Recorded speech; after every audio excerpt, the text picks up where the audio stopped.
श्री कृष्ण मित्रों, मैं प्रियंका स्वागत करती हूँ आपका जीवन और आध्यात्म में। कैसे हैं आप सब मित्रों? आज मैं नवरात्रि की एक नई कथा लेके आई हूँ। कथा सुनिएगा और अच्छी लगे तो मेरे चैनल को ज़रूर सब्सक्राइब कीजिएगा। अयोध्या के बहुत ही निकट पौराणिक नदी कुटिला है, जिसे आज टेढ़ी कहते हैं। इसके तट के निकट ही एक भक्त परिवार रहता था। उनके घर में एक पुत्री थी जिसका नाम था सरस्वती। लोग नित्य ही श्री कनक बिहारी जी के मंदिर में दर्शन करने के लिए अयोध्या आया करते थे। सरस्वती जी का कोई भी सगा भाई नहीं था, केवल एक मौसेरा भाई ही था।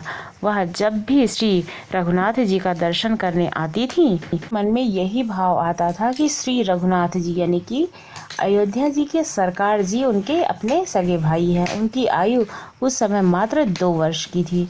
रक्षाबंधन से कुछ समय पूर्व उन्होंने श्री रघुनाथ जी से कहा कि मैं आपको राखी बांधने के लिए आऊँगी। राखी का त्यौहार आ गया। उन्होंने अत्यंत सुंदर राखी बनाई और रक्षाबंधन पूर्णिमा पर मंदिर लेकर आईं। पुजारी जी से कहा कि हमने भैया के लिए राखी बनाई है। पुजारी जी ने छोटी सी सरस्वती को गोद में उठा लिया और उससे कहा कि मैं तुम्हें राखी सहित श्री रघुनाथ जी को स्पर्श कराए देता हूँ और राखी मैं बांध दूंगा। पुजारी जी ने उस छोटी सी बालिका को श्री रघुनाथ जी को स्पर्श कराने के बाद में उसकी राखी नियमानुसार बांध दी। समय के साथ वह बालिका धीरे धीरे बड़ी होने लगी। अब वह विवाह के योग्य हो गई थी। उसका विवाह निश्चित हो गया। वह पत्रिका लेकर मंदिर में आई और कहा कि मेरा विवाह निश्चित हो गया है। मैं आपको न्योता देने के लिए आई हूँ। चारों भाइयों को विवाह में अवश्य ही आना होगा। चारों भाई यानी कि श्री हरि भगवान श्री राम और लक्ष्मण, भरत और शत्रुघ्न।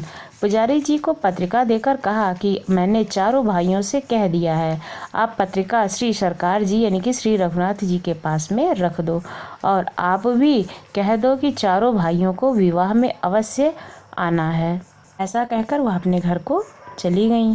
विवाह का दिन आया। अवध में एक रस्म होती है कि विवाह के बाद भाई अगर उसको चादर उड़ाता है और कुछ भेंट वस्तुएं देता है, अर्थात चुनरी उड़ाकर कुछ भेंट वस्तु आदि देता है।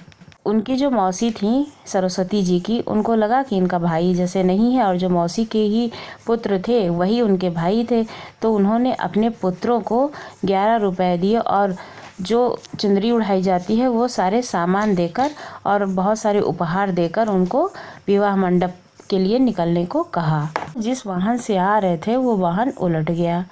थोड़ी सी चोट आई और लोगों ने उनको दवाखाने ले जाकर मरहम पट्टी करवा दी। यहाँ सरस्वती जी घूंघट से बार बार मंडप के दरवाजे पर देख रही थी और सोच रही थी कि श्री सरकार श्री रघुनाथ जी अभी तक क्यों नहीं आए हैं।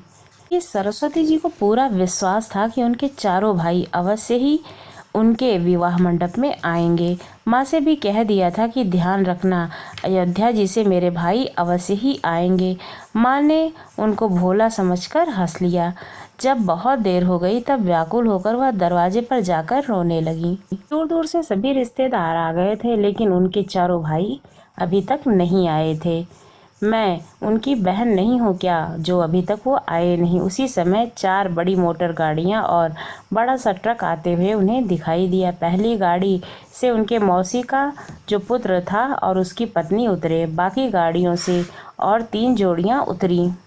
मौसी के पुत्र के रूप में श्री सरकार जी आए हुए थे। रत्न जड़ित पगड़ियाँ, वस्त्र, हीरो के हार पहन रखे थे। श्री हनुमान जी पीछे ट्रक में सामान भरकर लाए थे। हनुमान जी पहलवान के रूप में आए थे। उन्होंने ट्रक से सारा सामान उतारना शुरू किया। स्वर्ण, चांदी, पीतल, तांबे के बहुत से बर्तन, बिस्तर, सोफे, ओढ़ने बिछाने के वस्त्र, साड़ियाँ, अलमारियाँ, कान, नाक, गले, कमर, हाथ पैर के बहुत सारे आभूषण। मौसी जी देखकर आश्चर्य में पड़ गई कि इतना कीमती सामान मेरे पुत्र कहाँ से लाए। चारों का तेज और सुंदरता देखकर सरस्वती जी समझ गई कि यह मेरे चारों भाई हैं। सरस्वती जी के अंदर खुशी का कोई ठिकाना ही नहीं रहा। उनका रोना बंद हो गया था। श्री सरकार जी ने इशारे से कहा कि किसी को अभी भेद मत बताना। गुप्त ही रखना। इतना रूप इतना मनोहर था कि सब उन्हें देखते ही रह गए। कोई पूछ ना पाया कि यह गाड़ियों से कौन आया है और इतने सारे सामान कौन लाया है, ये 3 लोग कौन हैं। लोग देखकर हैरान हो रहे थे कि अभी तक तो सरस्वती रो रही थी, अब इतना हंस क्यों रही है, आनंद से नाच रही है। किसी को कुछ समझ में नहीं आ रहा था। जब तक कि उसकी विदाई नहीं हुई वह तक चारों भाई उसके साथ ही रहे। सभी गले मिले और आशीर्वाद दिया। सरस्वती ने अपने चारों भाइयों से कहा कि जैसे आज आपने शादी में मुझे संभाल लिया, वैसे ही जीवन भर संभालते रहना। जब वह गाड़ी में बैठकर पति के साथ जाने लगी तब चारों भाई अंतर्ध्यान हो गए। अब उसी समय असली जो मौसेरे भाई थे वो लंगड़ाते हुए पट्टी लगाए हुए वहाँ पर आते हैं। उनके वस्त्र उड़ाए, उपहार और 11 रुपए दिए। मौसी ने पूछा कि अभी अभी तो तुम बड़े कीमती वस्त्र पहने गाड़ी और ट्रक लेकर आए थे।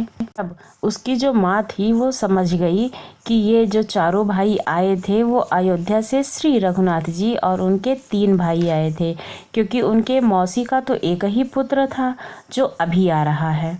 अब माँ को श्री अयोध्या जी के रघुनाथ जी पर और उनकी बहन के प्रेम पर बहुत ही हर्ष हो रहा था और अपनी बहन को इतने उपहार, आभूषण और वस्तु दे गए श्री रघुनाथ जी। नगर के बड़े बड़े सेठ और नवाबों के यहाँ भी ऐसे वस्त्र और आभूषण नहीं थे।